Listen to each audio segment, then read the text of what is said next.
2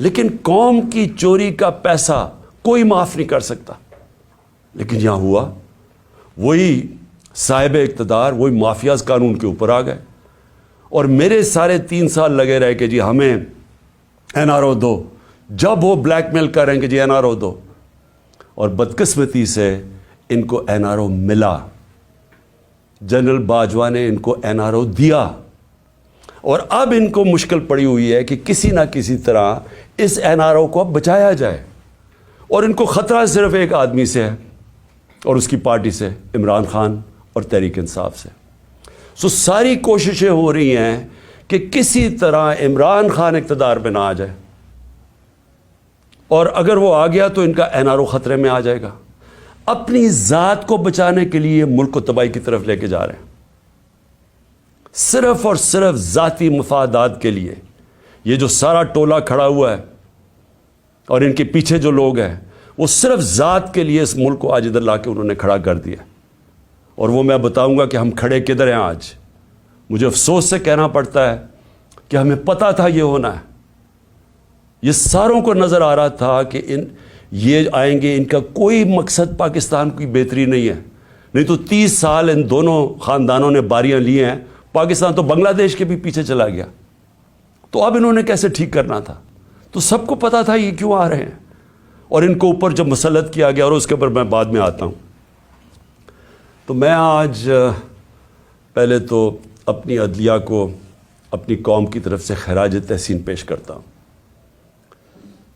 کہ ہماری ساری امیدیں اب پاکستان کی عدلیہ سے ہیں.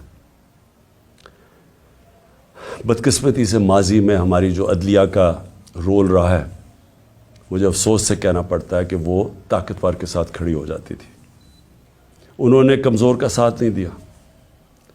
انہوں نے ہمیشہ وہ جو نظریہ ضرورت, ڈاکٹرن آف نیسیسٹی, اس کے تحت انہوں نے بدقسمتی سے ہماری جمہوریت کو بھی نقصان پہنچایا.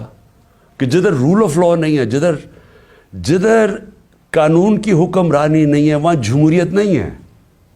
کوئی یہ نہ سمجھے کہ جدھر جنگل کا قانون ہے وہاں جمہوریت آئے گی.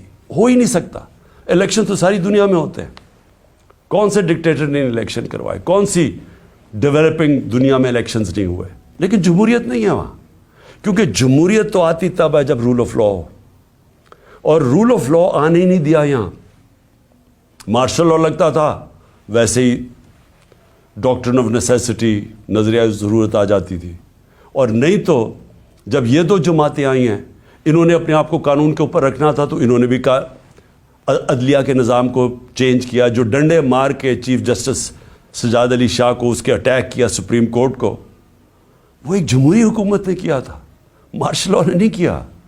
ان کو اتنا خوف تھا آزاد عدلیہ سے, کیونکہ یہ جب چوری کرتے ہیں تو یہ دیکھ ہی نہیں سکتے کہ اس ملک کی عدلیہ آزاد ہو جائے, کیونکہ چوری پکڑی جائے گی. اور وہی سجاد علی شاہ کر رہے تھے, جسٹس سجاد علی شاہ, اور انہوں نے اس کو اٹیک کر کے ہٹایا گیا. ججز خریدے, بغاوت کروائی سپریم کورٹ میں, صرف اپنی چوری بچانے کے لیے. اور آج بھی ہم وہاں کھڑے ہیں کہ یہ پورا ہماری عدلیہ کے اوپر زور لگا رہے ہیں. ہر قسم کا اب یہ بلیک میل کریں گے, ہر قسم کی ان کی ایک ہی کوشش ہوگی کہ پاکستان کی عدلیہ پھر ان طاقتور کا, ان چوروں کا ساتھ دے. اور اس کے لیے بلیک میل کر رہے ہیں. اور ہر قسم کی, میں اپنی قوم کو کہنا چاہتا ہوں, تیاری کریں آپ. انہوں نے ہر قسم کا پریشر ڈالنا ہے عدلیہ پہ, جو انہوں نے ماضی میں کیا ہے. اور انہوں نے ہر قسم کی کوشش کرنی ہے کہ پاکستان کا آئین جو واضح طریقے سے کہتا ہے کہ 90 دن کے آگے الیکشن نہیں جا سکتی. 90 دن کے بعد یہ 2 کیئر ٹیکر گورنمنٹس, ان کے اوپر وائلیشن ہوگی آئین کی. ان کے اوپر یہ بالکل ان کا جو 900 کے ایک دن کے بعد, 90 کے ایک دن کے بعد, 90 دنوں کے بعد, ایک دن کے بعد یہ حکومتیں غیر آئینی ہو جائیں گی. ان کے کوئی آرڈرز نہیں سننے چاہیے کسی بھی بیوروکریٹس کو, کسی پولیس والے کو, کیونکہ قانون ان کو, آئین ان کو اجازت نہیں دیتا. تو جو اس ملک کی, میں قوم کو صرف آج سب سے پہلے تو یہ بتانا چاہتا ہوں کہ اپنی عدلیہ کے ساتھ ہم نے کھڑے ہونا ہے. ان کو ہماری ضرورت پڑے گی کیونکہ ابھی سے ہی ان کے خلاف سٹیٹمنٹس آنی شروع ہو گئی ہیں. ان کو پریشر ڈالنے کی کوشش کی گئی ہے. جبکہ آئین واضح ہے اس کے باوجود یہ کہنا یہ کوشش کر رہے ہیں. اور یہ جو دو مافیا فیملیز اس ملک کے اوپر مسلط ہوئی ہیں, یہ سارا وقت ان کا یہ نہیں کہتی, ان کو شرم بھی نہیں آتی یہ کہتے ہوئے, یہ اصل میں یہ کہتے ہیں کہ ہم قانون سے اوپر ہیں. نواز شریف کہتے ہیں میرے سے بڑا ظلم ہوا ہے, مجھے نکالا گیا. 1.5 سال اس کے اوپر تفتیش کی گئی سپریم کورٹ, اس کے بعد JIT, اس کے بعد ثابت ہوا اس کی کرپشن کا کہ 4 لندن میں بڑے بڑے فلیٹ جو پینما کے انکشاف میں واضح سامنے آئے تھے, جو کسی ہم نے نہیں نکالے. انٹرنیشنلی ان کو اللہ کی پکڑ تھی, ان کے فلیٹ سامنے آ گئے جو ہمیشہ کہتے تھے ہمارے نہیں, ماننے پڑے ہمارے ہیں, اور عدالت میں بتا ہی نہیں سکے کہ پیسہ کدھر سے آیا. تو اس کے بعد جب عدالت نے ان کے خلاف فیصلہ کیا تو یہ نہیں کہ ابھی تک ثابت نہیں کر سکے کہ کدھر سے منی ٹریل گئی اس ملک سے پیسہ یہ فلیٹ خریدنے کو, ایک ڈاکیومنٹ نہیں دے سکے ثابت کرنے کے لیے. لیکن وہ کہہ یہ رہے ہیں کہ جرت کیسے پڑ گئی کسی کے ہمارے اوپر کیس کرنے کی, عدالتوں کو کیسے جرت پڑ گئی ہمارے خلاف فیصلہ کرنے کی. یہ اصل میں یہ کہہ رہے ہیں, اور ابھی بھی یہ کوششیں کریں گے کیونکہ الیکشن سے یہ ڈرے ہوئے ہیں, عوام سے ڈرتے ہیں. پہلے کہتے جی ووٹ کو عزت دو, بڑی کیمپین کی ووٹ کو عزت کو, ہم جب پاور میں تھے الیکشنز کرواؤ, 3.5 سال میں سنتا رہا جی الیکشنز کرواؤ, اور اب الیکشن سے بھاگ رہے ہیں کیونکہ یہ تب الیکشنز کروائیں گے. سب سے پہلے عمران خان کو ڈسکوالیفائی کرو, عمران خان کو جیل میں ڈالو, یہ نواز شریف کی شرائط ہیں. اس کو وہ لیول پلینگ فیلڈ کہتا ہے. خود پکڑا گیا ہے اربوں روپے کے وہاں پراپرٹیز میں بیٹھا ہوا ہے, ثابت نہیں کر سکتا, عدالتوں سے جیل سے باہر بھاگا ہوا ہے جھوٹ کے اوپر. یہ شہباز شریف نے جعلی ایفیڈیوٹ دیا ہوا ہے لاہور ہائی کورٹ کو, کوئی شرم نہیں ہے اس کی. لیکن عمران خان کو جیل میں ڈالو, ڈسکوالیفائی کرو, تحریک انصاف کے لوگوں کو پکڑ دھکڑ کرو. شرمناک رول ہے اس ملک کی الیکشن کمیشن کا. میں نے کبھی اس طرح کی بے شرم الیکشن کمیشن نہیں دیکھی. ہر فیصلہ کرتی ہے یہ نواز شریف سے حکم لے کے, ہر فیصلہ کرتی ہے ہینڈلرز جو پیچھے کہتے ہیں. 2 جو کیئر ٹیکر گورنمنٹس بنائی ہیں انہوں نے, ہم نے اتنے نام بھی ویسے دیے جو کہ غیر جانبدار تھے. انہوں نے جان کے ان لوگوں کو اوپر بٹھایا ہے جو یہ لاہور کا چیف منسٹر بنایا ہے, اس کو بالکل جو سب سے بڑا دشمن تھا تحریک انصاف کا اس کو اوپر بٹھا دیا. جیسے آفیسرز پوائنٹ کر رہے ہیں جو یہ جو پولیس والوں کو رکھا گیا جنہوں نے ہمارے پر تشدد کیا, ان سب کو اوپر بٹھا دیا. تو ہمارے اوپر کیسز کرو, پارٹی کو توڑو. جب یہ سمجھیں گے کہ یہ بالکل گراؤنڈ تیار ہو گئی ہے ان کے لیے, تب یہ چاہتے ہیں الیکشن کرواؤ, اس لیے بھاگ رہے ہیں الیکشن سے. اور میں ویسے ان کو کہتا ہوں کہ جتنی بھی دیر آپ کر لیں رزلٹ وہی نکلنا ہے, جتنی دھاندلی کر لیں رزلٹ وہی نکلنا ہے. لیکن ملک تباہ ہو رہا ہے.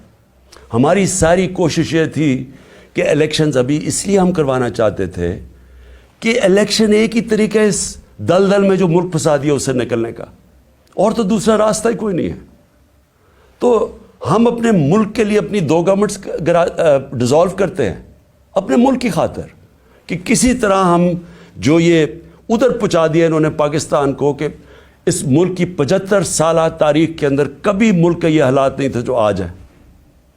کسی سے پوچھے یا چھوڑیں کہ میں عمران خان کیا کہہ رہا ہے, میں چاہتا ہوں کہ کسی اکانومسٹ سے پوچھ لیں, کوئی غیر جانبدار لوگ ایکسپرٹس ہوں پالیٹکس کے, اکنامکس کے, ان سے تو پوچھے کہ کبھی پاکستان کے یہ حالات تھے.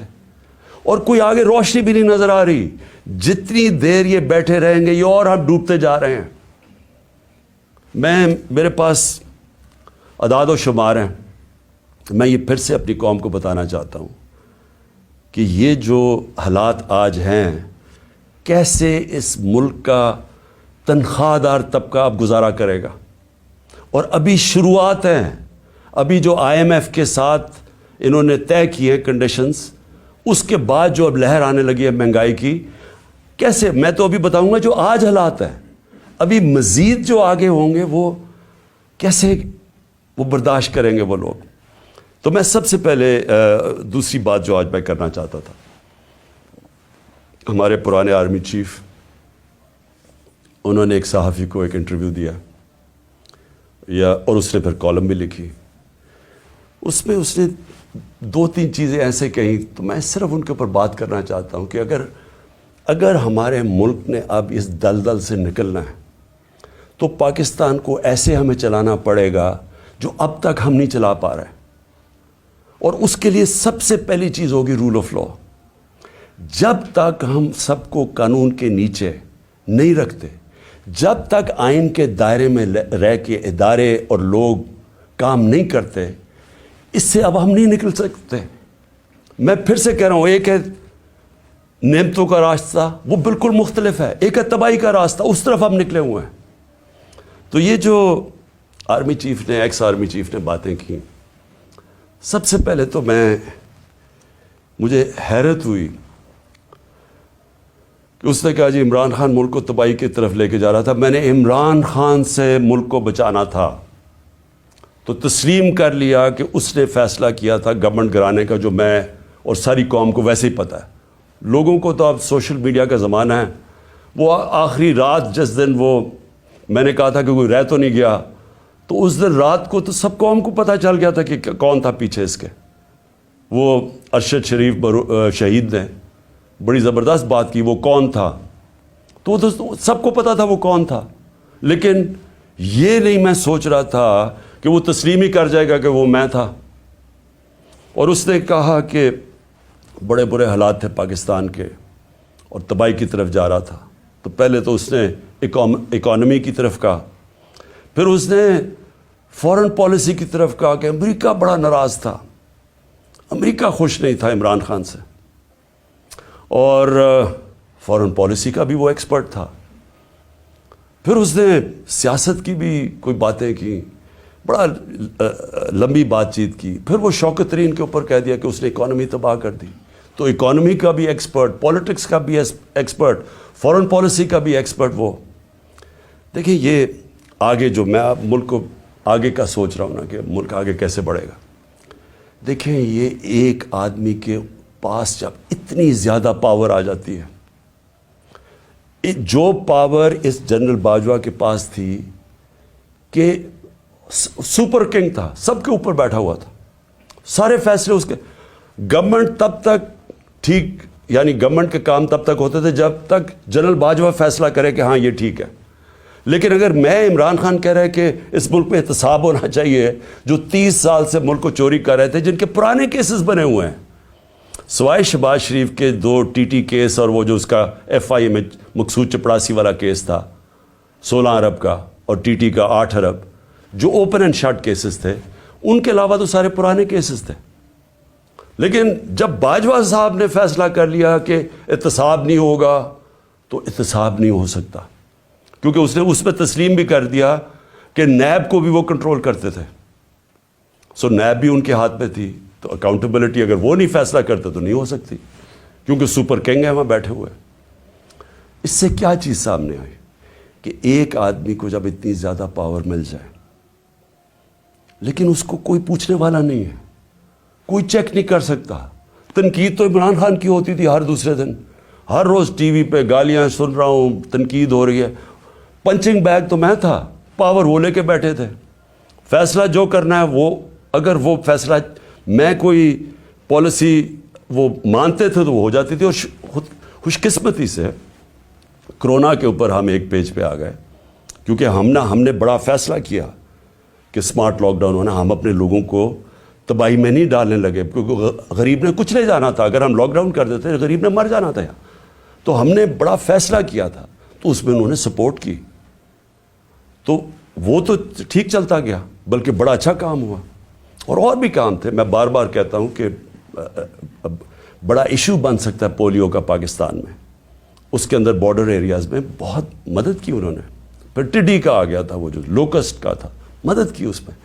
لیکن جدھر فیصلہ کیا کہ احتساب نہیں ہونا, اور ان کے فیورٹ شہباز شریف تھا, آپ شہباز شریف کو کچھ نہیں کر سکتے تھے. اس کا جج کبھی آ جاتا تھا, ہم بھی حیران کہ کبھی آج جج بینچ ٹوٹ گیا تو پتہ ہی کچھ ہو گیا ہے, پھر شہباز کی کمر ٹھیک نہیں ہے,